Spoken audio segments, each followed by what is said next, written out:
The story is much older than you think. Officially, during the 11th century, the French began regulating and trading agricultural debts on behalf of the banking community, creating the first brokerage system. The idea back then and today is still the same.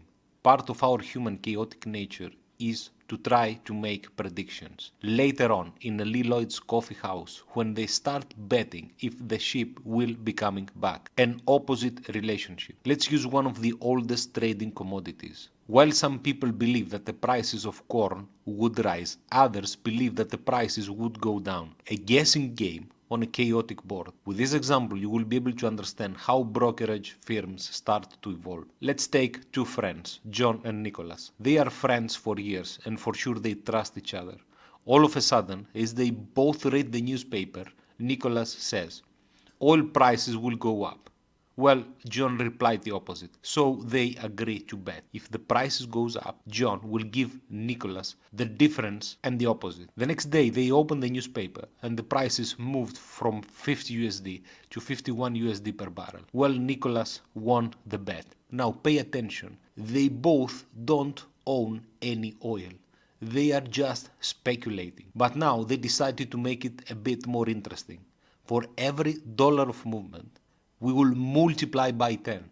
Now the idea of leverage is born. A broker is an intermediate that executes orders on behalf of you in the markets. In our series, as we are trading currencies, we don't take ownership of the currencies. We are basically making a bet with our Forex broker on whether the prices of a currency will rise or fall. Of course, the broker is not a friend, so in order to allow you to open a position, he will ask for a collateral, an amount of money to deposit in case the bet goes against you. Either you or the broker will have to pay the difference depending on who ends up wrong. From your side, there is no problem as you have already paid for the trade. But what happens with the broker? What will happen if the broker has no money to pay you back? This is known as counterparty credit risk. Can the other party pay? When you open a trade with your broker, you and the broker become counterparties of the trade. Legit Forex brokers would prefer to stay in business rather than disappear with your funds. Your Forex broker is a faceless corporate entity that requires you to send it money so you can open trades with it. Several questions arising.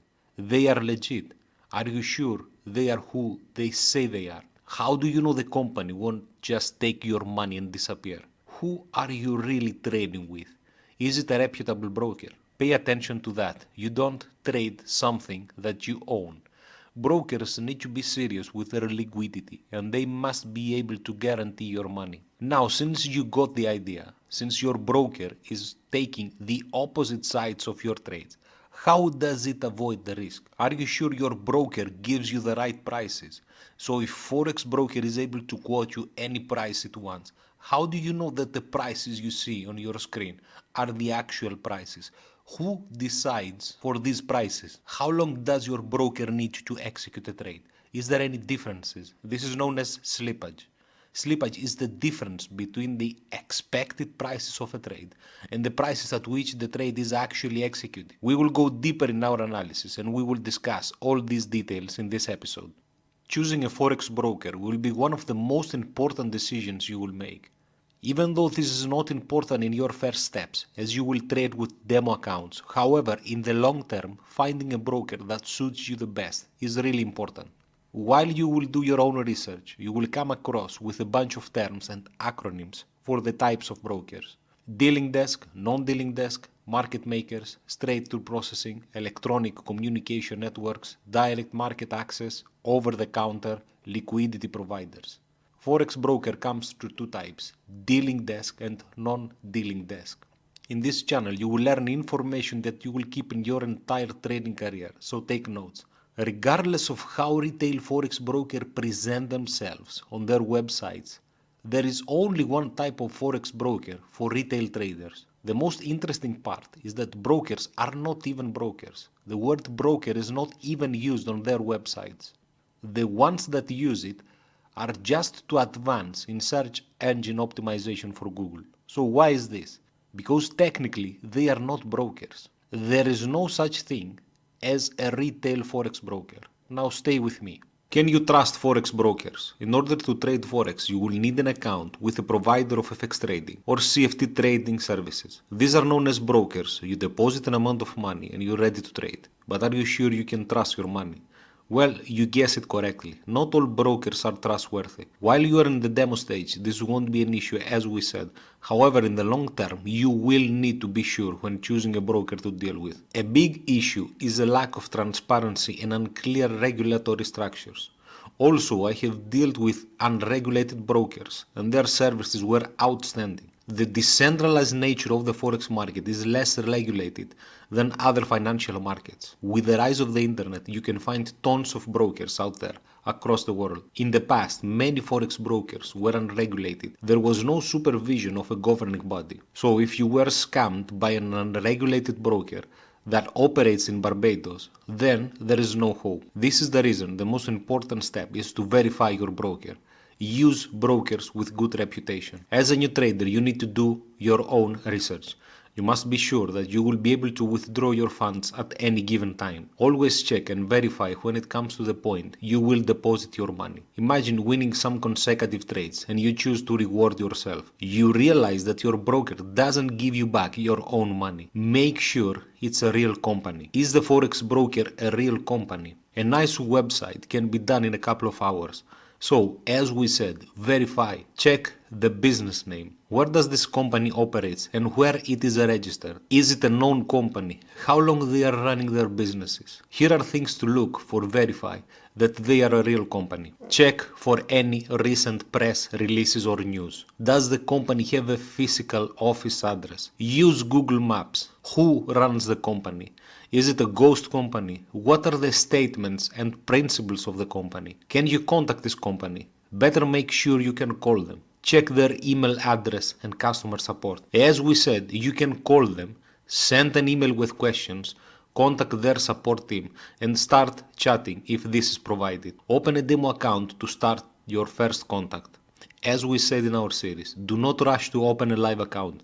Make sure they do business with a reputable bank. Shady brokers will use their customers' money for their own purposes. Even if the broker becomes bankrupt, it also ensures that customer funds are identified. In case of insolvent, your money would not be affected. Depending on the country, regulation states that segregated accounts can be used to pay creditors and customers' funds must be returned to the customers. If a broker does not use segregated funds, do not deposit your money with them. A Forex broker must be licensed, regulated and authorized to operate as a Forex broker. This will protect you as a retail trader from any risk and potential fraud against you. Forex regulations differ from country to country. This means that not all regulatory agencies follow the same kind of regulations or offer the same type of financial protection. Regulation tries to protect you from brokers that try to act shady. There is not a single body for this huge market that operates 24/7 globally. Most countries have a regulatory authority that controls retail Forex brokers. There are rules and these brokers must be registered and licensed with a corresponding regulatory body. They must be under regular audits and reviews to ensure that they can comply with the requirements. If a Forex broker doesn't comply, the regulatory body has the power to issue fines and disciplinary actions. They might ultimately revoke that company's operating license. Each regulatory agency has its specific regulatory requirements and area of jurisdiction. For example, in US and Japan are considered to have the tightest regulatory agencies. In our example, there are also countries where trading FX is forbidden. The stricter the jurisdiction, the more protection that trader has. Most of the regulations force the broker to have a local physical office and a registered staff. A huge amount of money is guaranteed before even start operating. In addition, money that can assure that they will be able to pay their clients. Regular reports of liquidity to assure that their clients are not at risk. The cost to open and maintain a brokerage firm is huge. Now pay attention, a broker that is regulated, it doesn't automatically mean you can blindly trust it. In this map, we can see strict Forex jurisdictions. For USA, the Commodity Futures Trading Commission, the CFTC, the one that we are currently watching for our sentiment analysis, and the NFA, National Futures Association. For Japan, Financial Services Agency. For UK, Financial Conduct Authority. For Canada, Investment Industry Regulatory Organization of Canada. For EU, Cyprus Securities and Exchange Commission, and Malta Financial Services Authority. For Singapore, Monetary Authority of Singapore.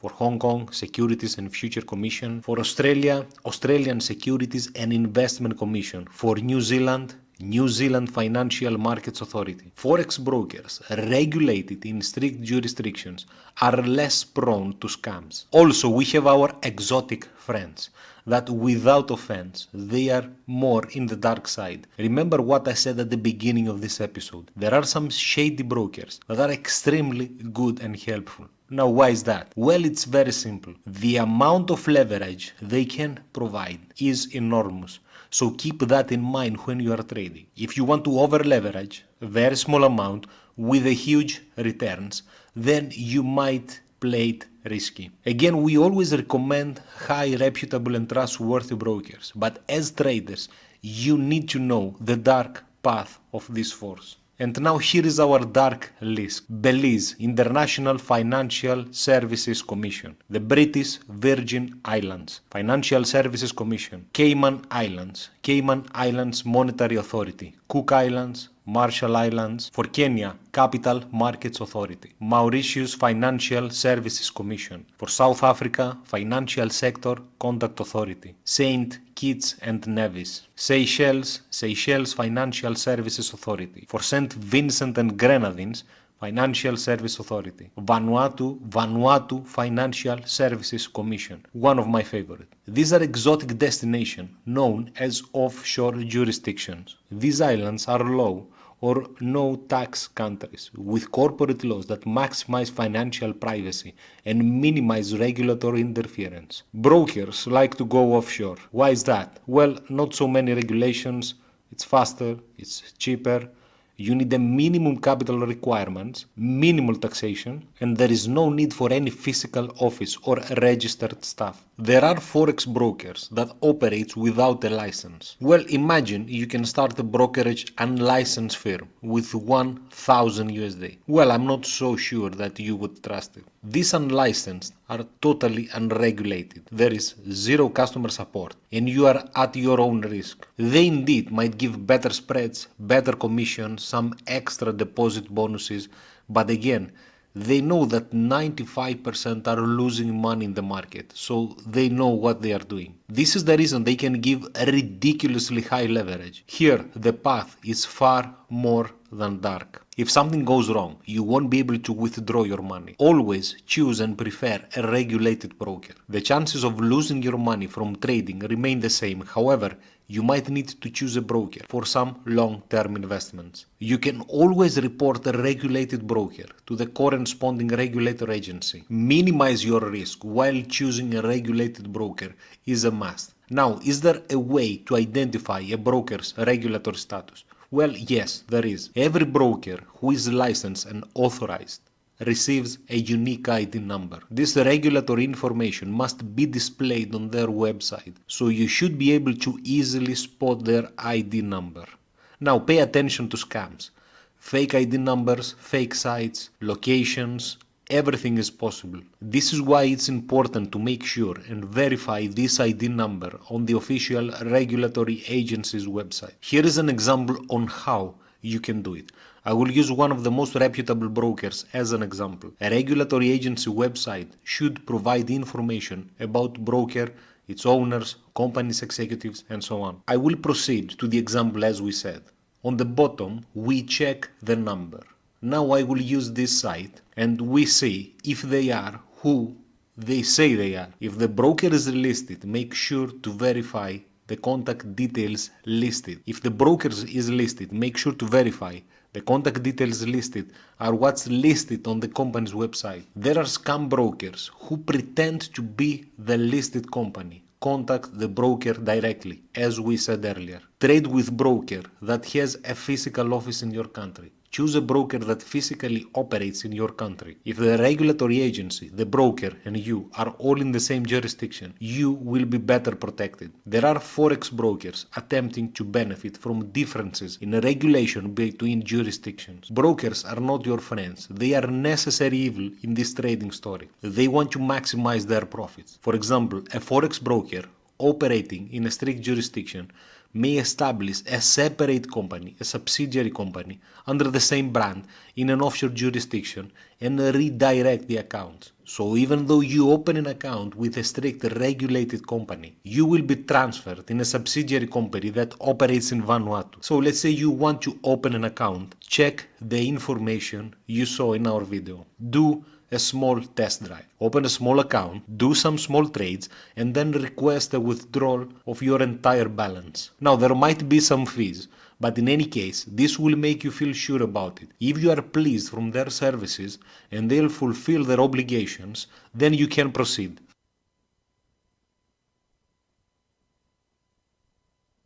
As traders, we are trading thin air. If you are not aiming to the long-term investments that we have analyzed in another episode of this series, then you are a speculator. You don't physically own any of the currencies you are trading. When you buy the USD versus GPY, you speculate that the USD will become stronger versus the GPY. At this moment, you make a speculation, a bet. You might think you are buying and selling actual currencies, but you are not. You are not buying or selling anything tangible. You are simply speculating on currency rates. The first question that pops up in your mind is, where do these exchange rates come from? These exchange rates come from the FX spot market. In the spot FX market, we see trades between institutional traders known as FX dealers. In the spot FX market, we are trading contracts, FX spot contract. We are not trading the underlying currencies themselves, but a contract involving the relative pair.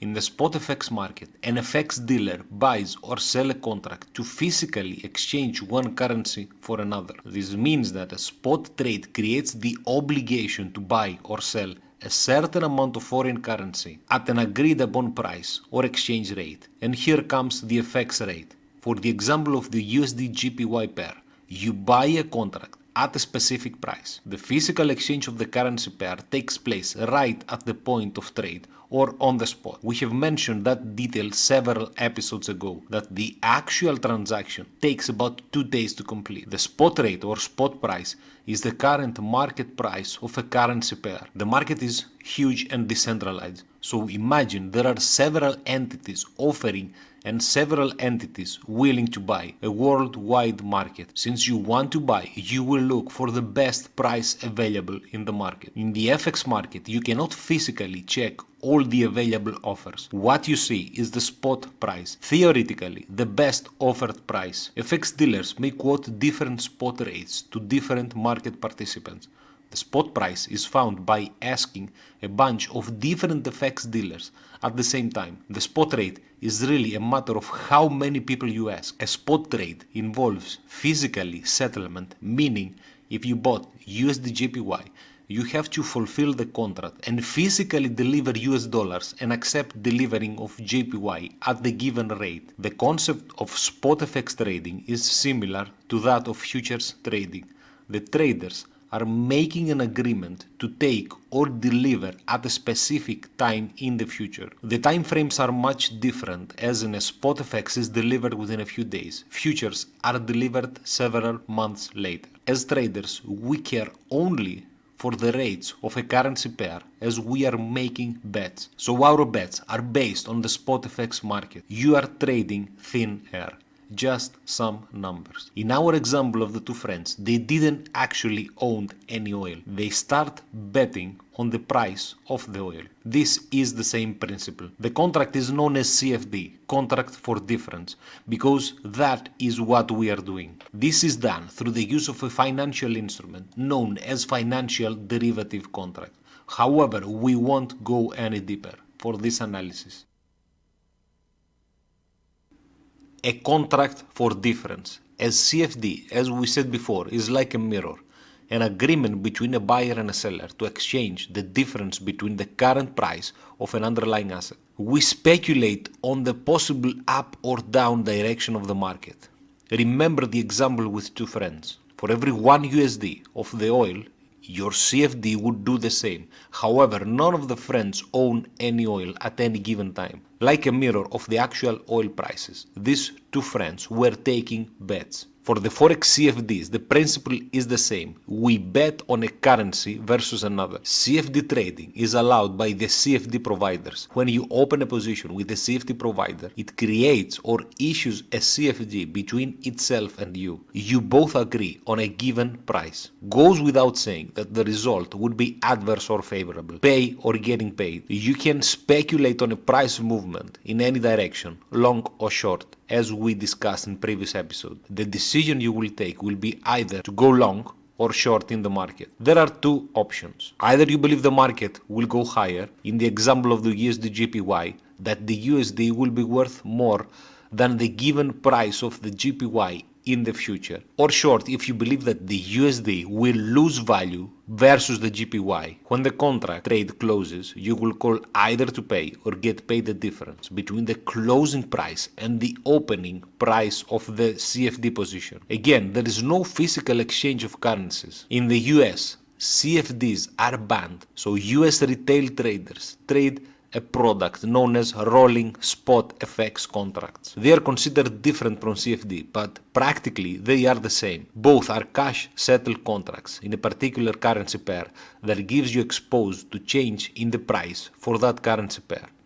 Again, when the contract closes, you will pay or get paid. The game has no meaning because the changes might be very small. Remember the two friends. Taking bets on the actual oil prices didn't prove to be so profitable. But then, the two friends leverage multiplied by 10. For every USD, they choose to bet 10. Now we have leveraged derivatives. Now with leverage involved, a small percentage change will have a huge impact as the trader is leveraged. With a couple of $100, you can now buy hundreds of thousands of dollars. Now the game became much riskier. A small change would have a huge impact on your account balance.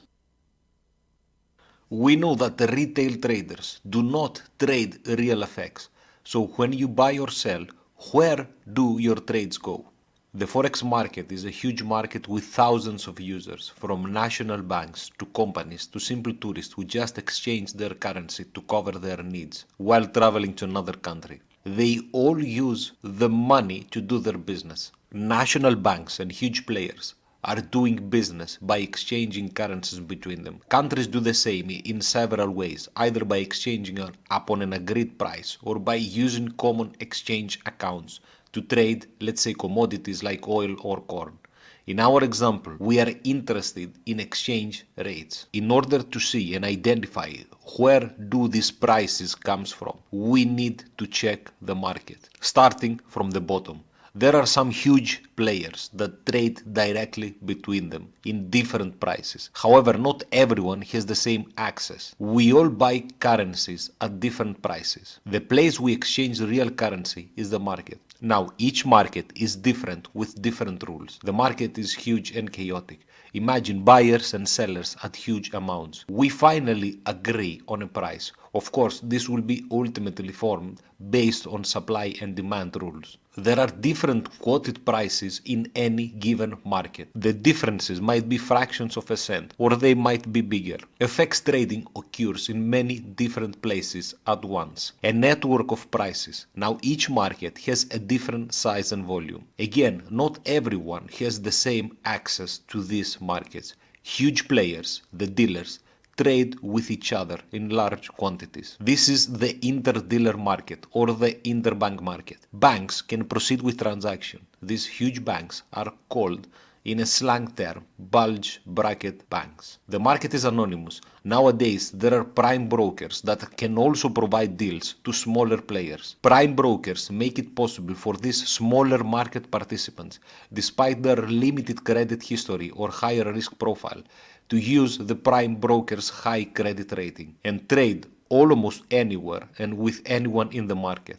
The Forex market is connected, however, not everyone has to pay the same rates. So when you see the term interdealer market or interbank market, it refers to a network where currency transactions are negotiated between financial institutions and other large players. These rates create the reference rates by other market participants. Finally, this average agreed price is displayed to you by your retail forex broker, usually with a spread that we have already analyzed in previous episodes. The prices on your screen are provided by your broker, a small player that tries to exist in a vast market. Now, brokers are different in size, prices are different, spreads and quoted prices are also different. For your part, as a simple retail trader, this is the last thing you need to worry about. The rules is that most liquid pairs like the Euro USD will have less spread. This broker needs to connect with prime brokers. A prime broker is an entity that is willing to represent the retail forex broker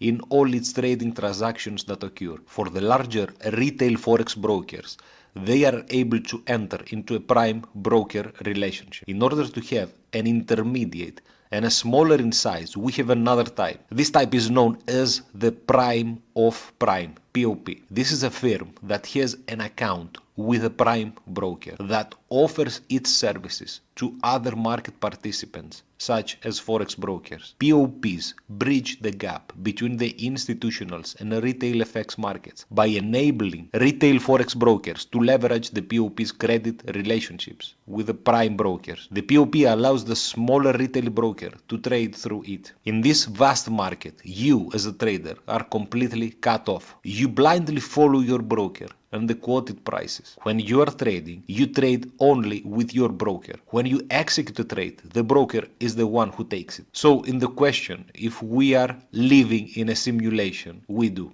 This information can be found in any agreement with all the brokers. The broker provides you with a completely simulated environment for you to trade. A simulation inside the simulation. The prices would be similar with the real market. You will lose or you will make money based on the real market. The one who you trade with is your broker, and he is willing to take the opposite positions. He buys when you sell and he sells when you buy. You are in a parallel market. Your trade doesn't go out to the market. Even though you are trading with a friend in the same broker and you take opposite positions, you are still trading with the broker. In the institutional market, retail forex brokers are referred to as retail aggregators. They aggregate the net positions of their customers for hedging purposes. They then transact in the institutional FX market to manage their exposure to market risk. For you as a retail trader, when you open a position, you come into an agreement with your broker on an agreed price, on the quoted prices he showed to you. Now, don't worry about that. The simulation is really good. You can make and lose money, real money. These contracts are called CFDs or rolling spot FX contracts. I hope you are still with me. Since the broker takes the opposite position from you, who guarantees that they are not cheating? You know, just a bit. A couple of fractions of cents in each transaction. There is a conflict of interest. When you make money, your broker loses money. So there must be a risk for them also, right? Well, yes, you guessed it correctly. There is a counterparty risk. The broker might not be able to fulfill the obligations. There are some extreme examples that we won't mention in this episode. Now, as I trade, as a retail trader, I am coming into an agreement with a counterparty, my broker. The agreement implies that we both have obligations as we agreed with a contract. The broker is obligated to fulfill the contract and do what we agreed. A counterparty is simply the other side of a trade. For example, a buyer is a counterparty to a seller, a principal to principal trading. And we come to our earlier argument. A forex broker is not really a forex broker, but it's a forex dealer. A broker is an agent that acts on your behalf between you and another counterparty. However, as we explained, a forex broker cannot be a true broker because it is your counterparty. He takes the other side of the transaction as a principal. He is not a broker, but he is the dealer. So here is the risky part. Can the broker support your trades, also known as default risk or counterparty credit risk? Is the risk that a counterparty will not pay as obligated on a contract. So let's give an example. You open a huge position with your broker and then close it for a profit. What happens if the broker doesn't have the money to pay you? Multiply that with thousands of traders. What will happen if they open a similar position? Now, of course, you just arrived in the party. You hit a small account with 1000, let's say, and you just open a long position. But what if someone takes the same side with you, but with a huge position size? Are you in danger? Can the broker pays you? Can the broker covers you? Can the broker cover your position? You deposited an amount of money and you think you are safe. But in reality, if all of the broker's money is gone, then the money owed to this winning trader may come from your money. That's why we said Forex brokers are not brokers, they are dealers. FX market is an over-the-counter market. An OTC market, there is no third party available to step in and make sure you receive the money. If your broker goes out of business or can't honor your winning trade, your money is gone. Now you understand why it's important to know and verify your broker. Now, don't worry. Legit, licensed and reputable brokers knows how to handle risk, and that's why we are here. First, we need to understand how Forex brokers make money. People that are new in trading do not know how an order is processed or how brokers or CFD providers operate. It is important before going into any risks to know some details, even though this is the most boring process and you will be able to find the information later on. It is essential, however, to explain the basics. The trading process is not transparent. As we said, when you place an order and the order is executed, it actually goes nowhere. Dealer is on the opposite side. Retail brokers do not trade on behalf of their customers. They are the dealers. They take the opposite side of you. Remember what we said about how Forex brokers are not actually brokers. For example, a regulated broker in the US is formally referred to as a retail foreign exchange dealer. Now, why they choose to use the term broker? Well, I guess it's easier for retailers to understand them. To simplify the terms between a client and a customer, you are clearly not a client, as the Forex broker doesn't act in your best interest. You are a customer that can speculate, make bets on the price movements of the currency pairs. We said earlier that you cannot trade directly in the FX markets, so he does it for you. A broker doesn't check to find you a client for the other side of your bet, another speculator with a different opinion than you. So when you want to buy, someone has to sell and the opposite. Your broker is betting against you. So your actual trade doesn't never reach the real market.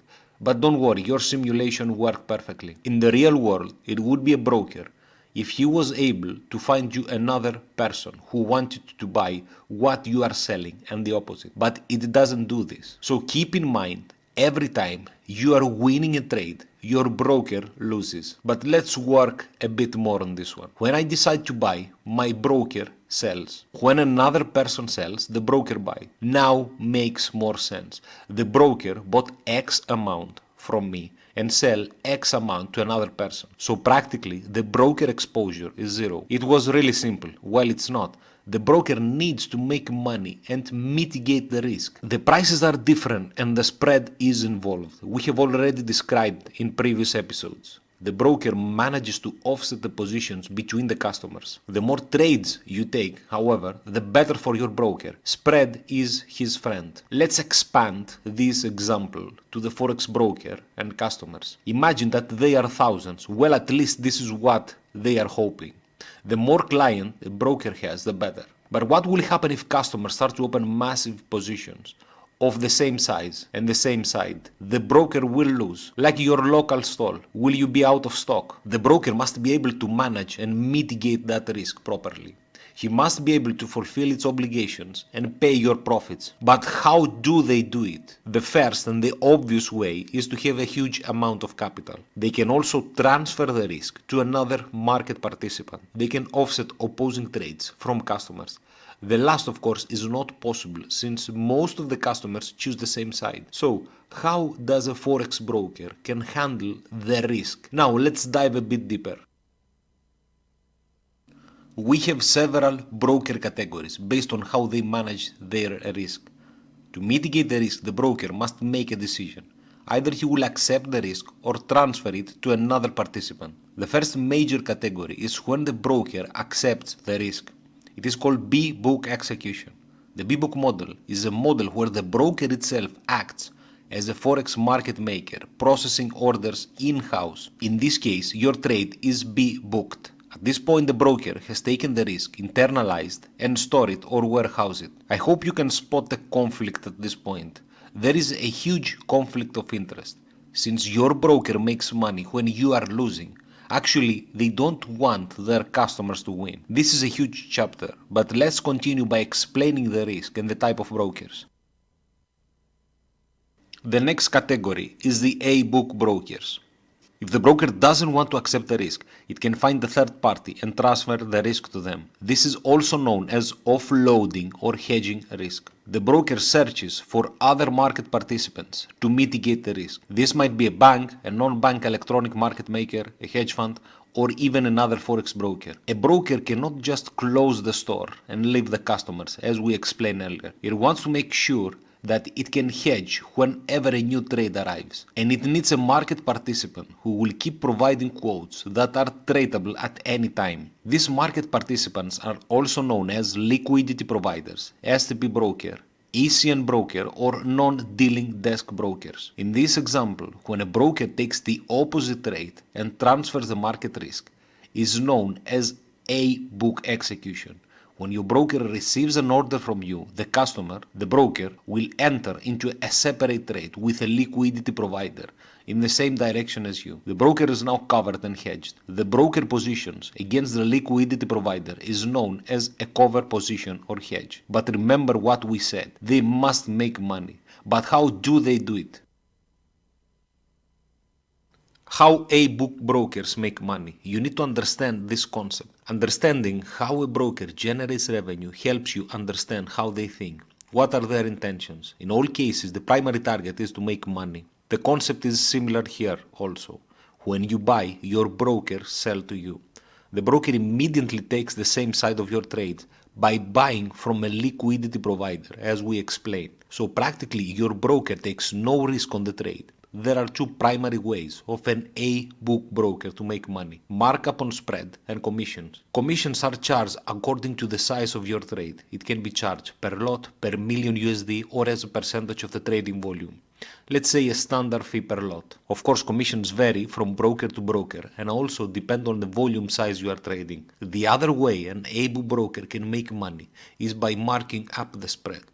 The broker adds an extra amount to the pricing of its customers. So actually your broker buys cheaper from the liquidity providers. Think it like your local market. The owner buys from a bigger market and can take advantage of the different size in orders. The broker makes money because the price it trades with its liquidity providers are better than the price it trades with you as a customer. This won't appear in your screen. Of course, you will get the final trade with a bigger spread. For us, the retail traders, due to the low trading volume, the spread should be the less of our worries, at least when you start trading. In the long term, makes a huge difference, and we will analyze it in another episode. Let's take an example and use the most popular pair, the Euro USD. A raw spread, which usually liquidity providers trade, is maybe less than 0.1 pip. Adding up the markup, your broker finally will be able to provide you a 0.4 pips. Now, if you check the average broke offers are at around 1 pip, so the final profit for your broker is 0.6 pips. Now you understand how hard it is for an A-book broker to make profits in the market,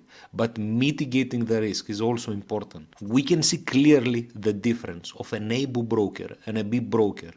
The A-book broker are more customer oriented as they want to have profitable traders. This will increase either their trading size or volume, which means more revenue for the broker. You can understand now the major difference. While a B broker makes money while the customer is losing, the A-book broker is on the opposite side as they have the same interests. The A-book execution model comes with its unique challenges. The model sounds perfect with no risk, the same interest as you, and so on. In reality, there are huge challenges. As we said, an A-book broker earn profits from markups. He buys cheaper from the liquidity provider and puts a markup in the spread. Now, what will happen if the quoted price from your broker to execute a trade is better than the price from the liquidity provider? Is this even possible? You understand the speed of transactions in the unit of time. We are talking about millions of transactions in fractions of a second. The broker must be fast enough so he won't lose from the changes in prices. Now, to avoid these time differences, the broker displays directly the quoted prices from the liquidity provider. The broker will only display quoted prices to customer when the markup is profitable. Also, the broker does that by entering the trade with a liquidity provider at the same time as with its customer. Covers his risk. Now understand that if there is a delay in execution, the broker will end up losing. The slippage is there for your broker as the prices change at a ridiculous speed. Price slippage is the risk for an able broker execution. Remember what we said about brokers that are actually dealers. The same occurs with the STP execution. Straight through processing is just a fancy word. Able brokers are sometimes also marketed as STP brokers. We have already analyzed the STP brokers. While they are both similar as they transfer market risk, they are two different ways to execute an order. The term was originally introduced when electronic trading became available.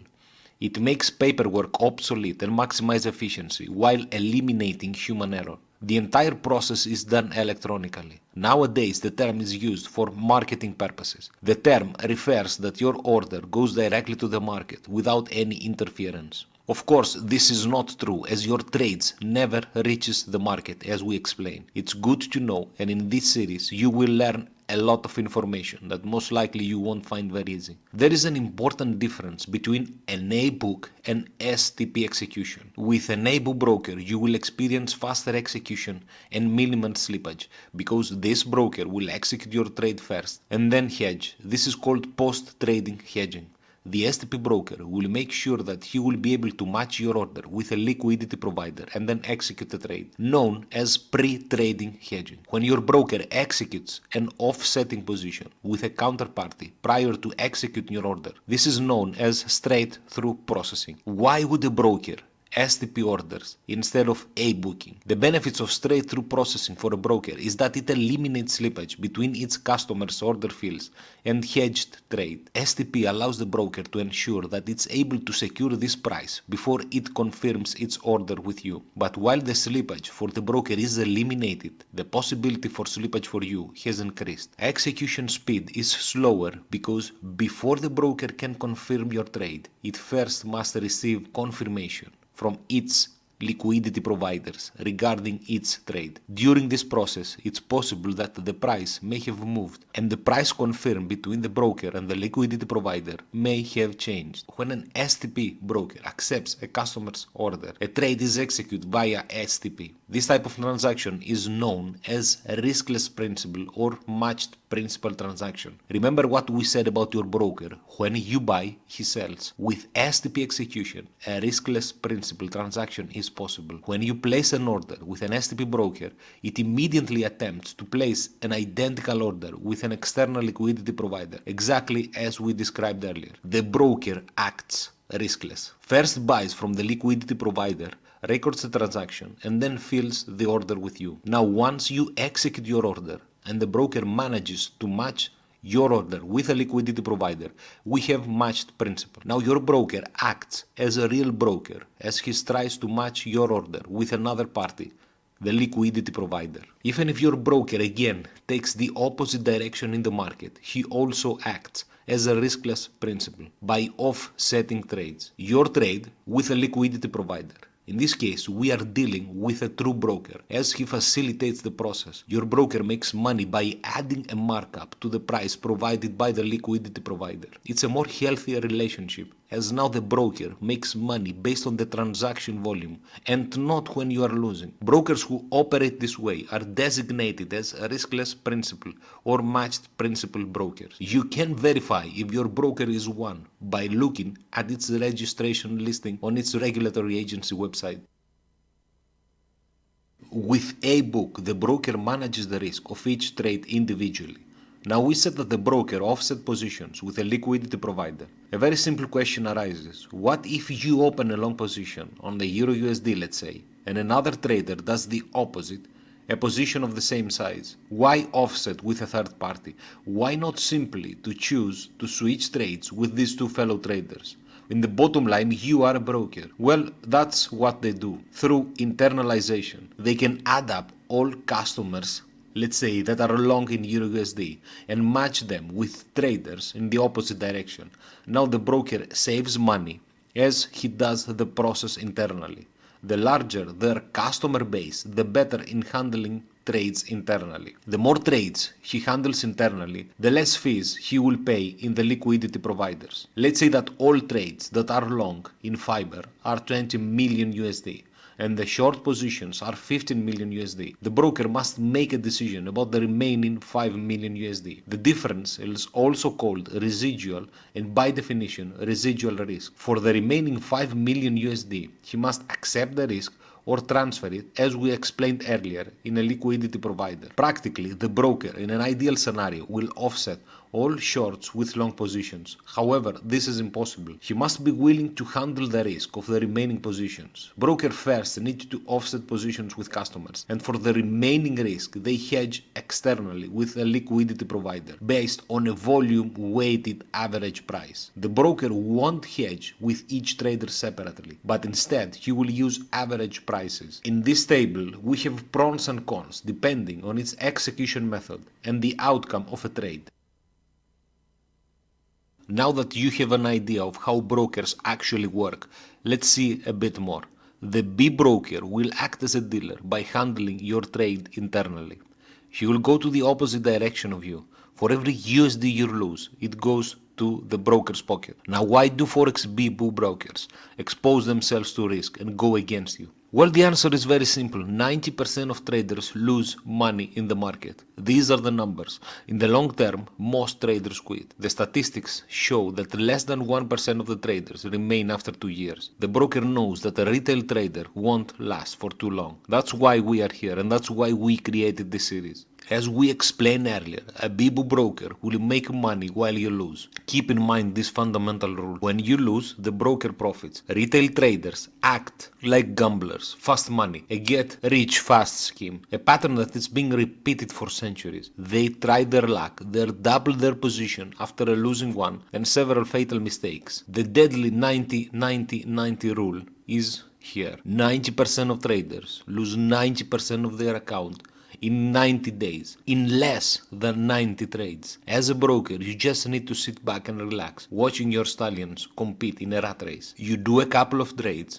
you've just been lucky, you overtrade with a huge position, and that's it, end of story. But since B-Book are going against you, it means that they must also have a risk to handle. Well, this type of broker wants traders who trade very often, while opening equally long and short positions. They can profit from their spread. Now, you cannot blame brokers because you suck in trading. They are doing their job, and this is up to you to leave that rat race. B brokers prefer small players that overtrade. They want their customers to trade too much, but not winning so much. Another trading mistake is choosing very small time frames, without mentioning that there are brokers that provide even less than 10 seconds time frames. Especially new traders who will switch from long to short positions in a matter of hours and even minutes, as they have no experience of the market. Bibu brokers don't like customers who win consistently. These customers will grow their account balance over time, allowing them to open bigger and bigger position sizes while trading against them. Brokers usually use a model called the hybrid model, switching between A book and B book. Probably you already understand what the hybrid model is, but let's sum a bit at this point. A broker fills your order based on the type. An A book is hedging before, a B book is not hedging at all, by internalized and chooses, and lastly, by hedging first, straight through processing. But what if a broker chooses both? And here it comes the hybrid model. A Forex broker is not limited to just one form of hedging. A broker can generate independent price streams and hedging models for social traders, new traders, API traders, or screen traders. Most brokers operate A and B book, selecting which trades are internalized and which will be hedged with a liquidity provider. This is known as the hybrid model. This gives diversity to the broker. He can offset with customers, hedge orders with a liquidity provider, or accept full market risk. So the broker will mitigate the risk by giving some customers positions to liquidity providers, while he can keep others in-house. The broker must decide the rules and separate customers' orders by using an order routing system or order execution engine, whose purpose is to manage orders by sending them to A book or B book automatically. Goes without saying that the broker will keep trades that are losing and hedge against the traders that are profitable. Successful traders will be A book, and for the traders who suck will be B book. In order to determine profitable traders, brokers have software that analyze how customers trade. With the use of algorithms, brokers are able to analyze trading patterns to profile the trades of each customer. The bigger the customer base, the better for the broker. He is able to offset positions between customers and maximize profits. For the big brokers,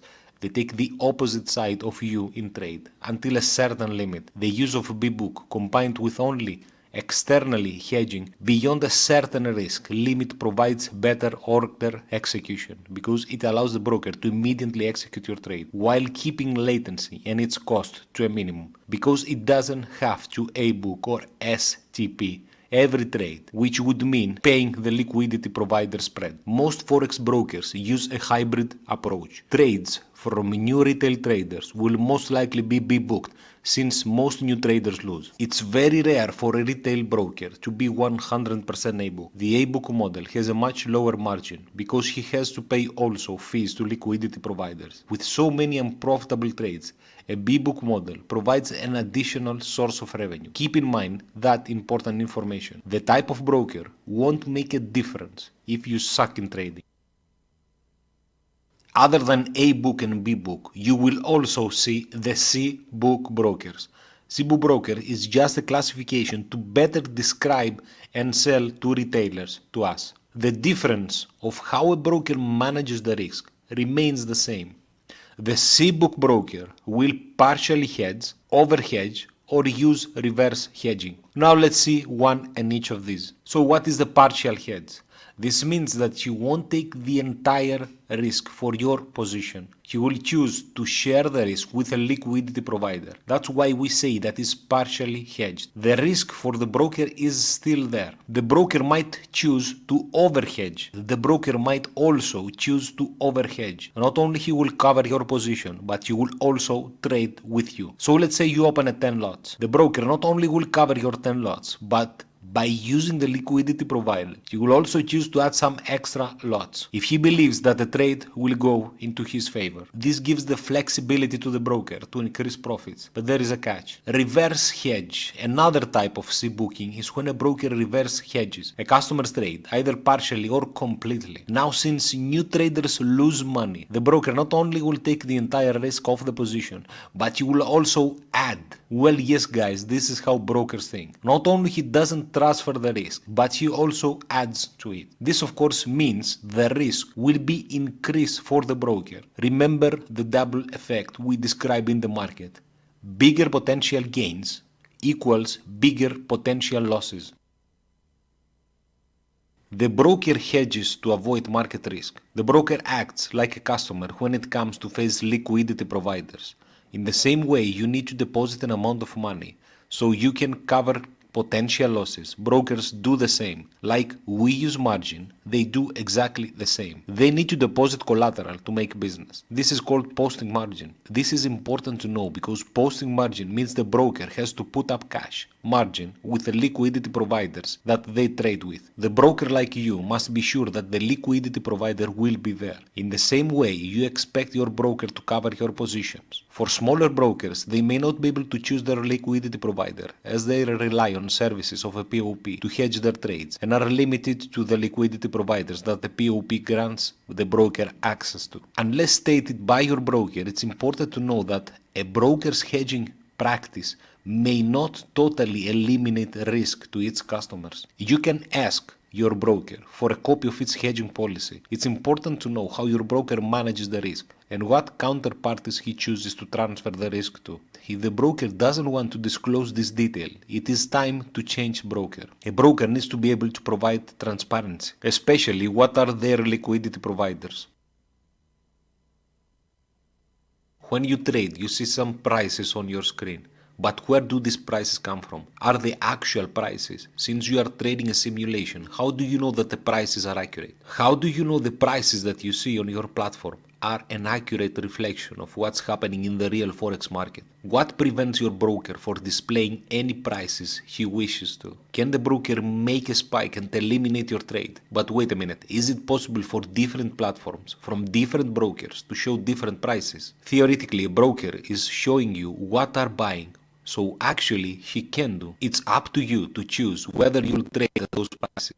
How and where a Forex broker sources its prices is totally up to its discretion. This means that prices offered by a Forex broker may or may not reflect prices available elsewhere, such as from another Forex broker. Theoretically, the prices should be quoted the same, right? And there lies the problem. Unfortunately, in the Forex market, there is no such a thing as one price. It's an OTC market, an over-the-counter market. We as participants, when we are trading stocks, for example, there is a CIP, Securities Information Processor, which distributes the data. For example, when the NISA executes a trade to buy shares, it reports the trade to the CIP.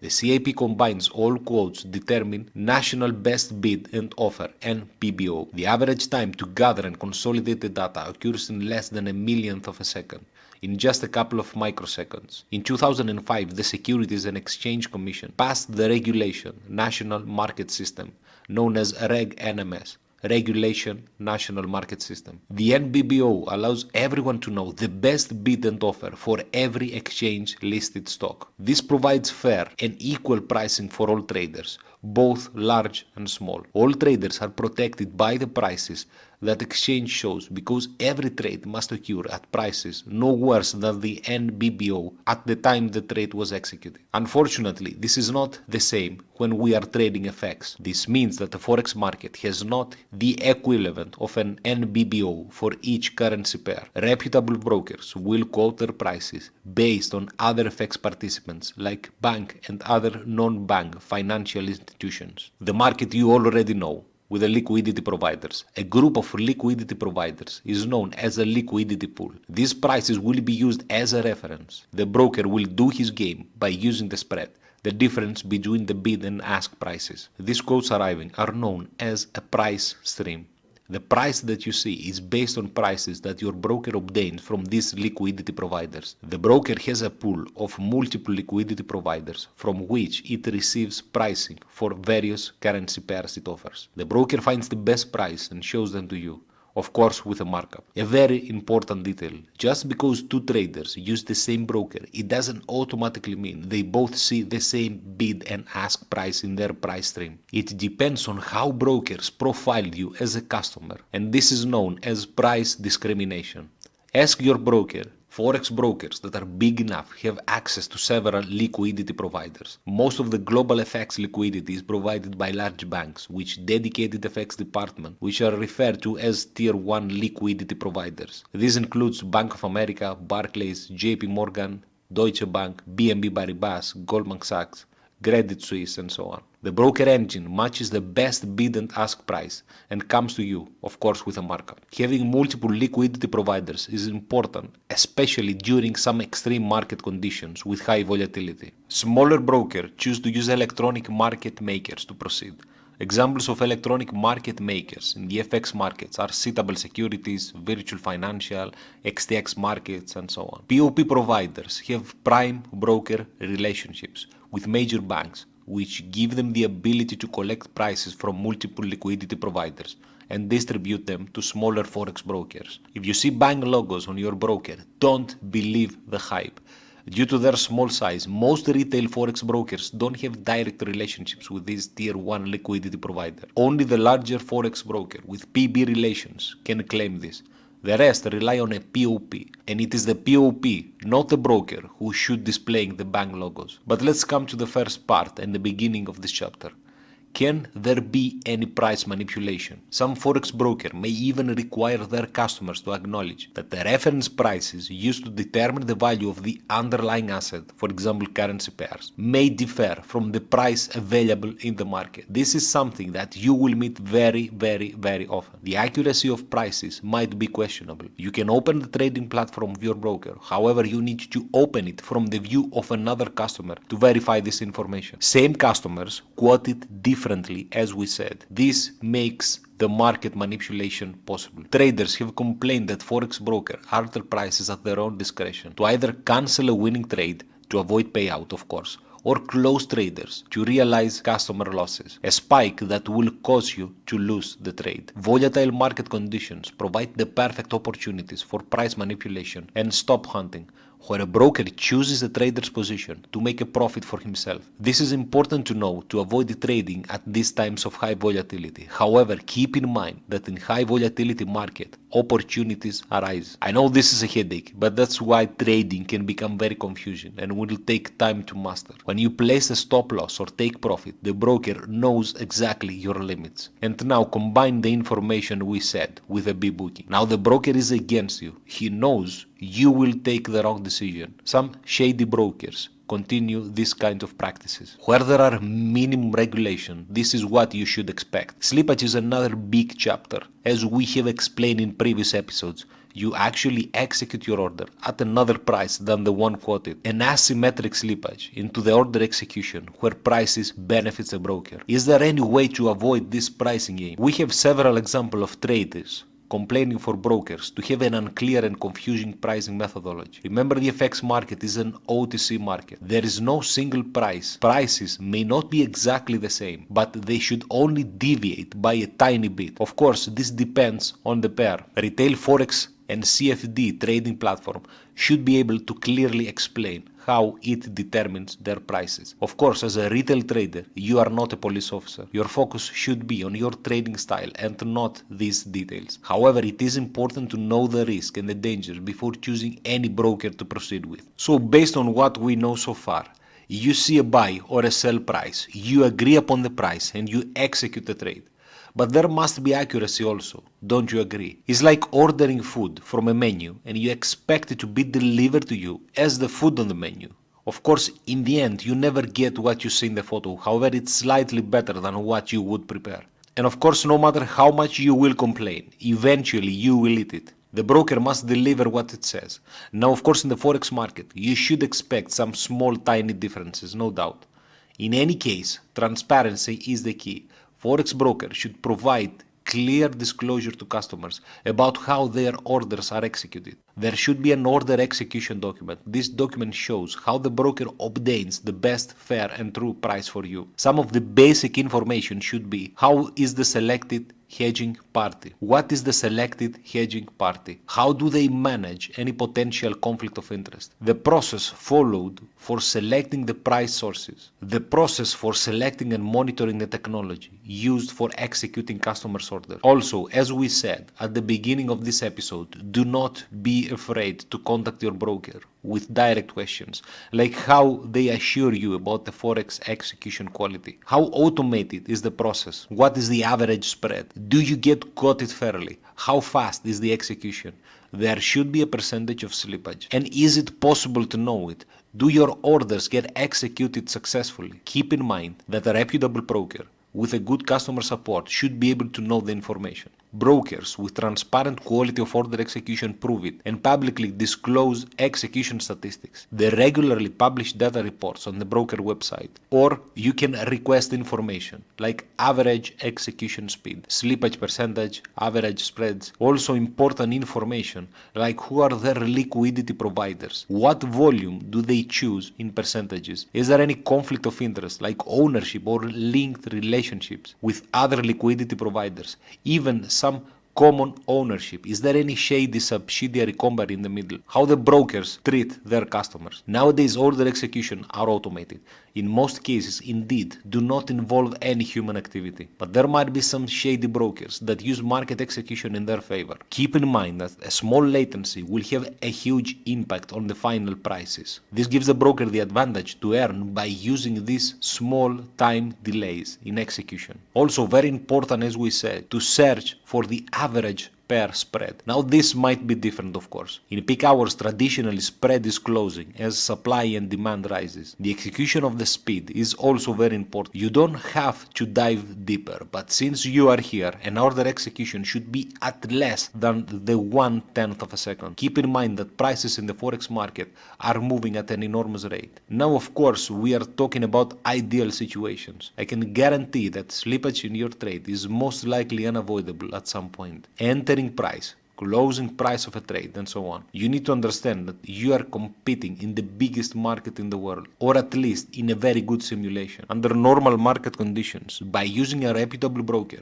you won't have any slippage. For no reason, don't assume from what we said that A book broker is better than B book, C book, and so on. It's important to know the core and how brokers think. The next time when you open an account with a broker and you will get some typical questions like how long have you been trading, do not hesitate to choose the maximum period and let's see if that works. Again, thank you very much for watching. Go back, repeat the chapters you are not sure, and trade safe.